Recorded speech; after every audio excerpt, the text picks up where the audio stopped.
বিশ্বের মোট জ্বালানি সরবরাহের প্রায় 1/5 তেল ও এলএনজির একমাত্র পথ হরমুজ প্রণালী। দীর্ঘকাল ধরে এই জলপথকে ভূরাজনৈতিক হাতিয়ার হিসেবে ব্যবহার করে আসছে ইরান। তবে প্রশ্ন উঠছে, ইরান আর কতদিন হরমুজকে হাতিয়ার বানাতে পারবে? সাম্প্রতিক মধ্যপ্রাচ্য উত্তেজনার পর থেকে হরমুজের ওপর নির্ভরতা কমাতে বিকল্প পাইপলাইন চালু ও রুটের সক্ষমতা বাড়ানোর সর্বাত্মক চেষ্টা চালাচ্ছে সৌদি আরব, সংযুক্ত আরব আমিরাত ও ইরাক। বিশেষজ্ঞদের পূর্বাভাস, 2030 সালের মধ্যে প্রতিদিন প্রায় অতিরিক্ত 50 লাখ ব্যারেল তেল হরমুজ এড়িয়ে বিশ্ববাজারে সরবরাহ সম্ভব হবে। এভাবেই কোটি কোটি মানুষের ঘরে দেশ জুড়ে ফ্রিজ একটাই, ওয়ালটন। তবে সংকট অন্য জায়গায়। অপরিশোধিত তেল এড়ানো সম্ভব হলেও পরিশোধিত জ্বালানি, এলএনজি ও ওই অঞ্চলের খাদ্য আমদানিতে এখনও হরমুজের কোনো কার্যকর বিকল্প নেই।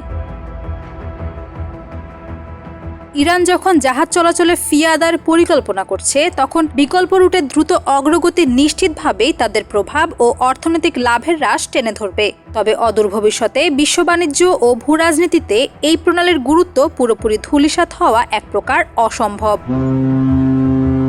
জোবায়দা জয়া, নিউজ ডেস্ক, প্রতিফলন।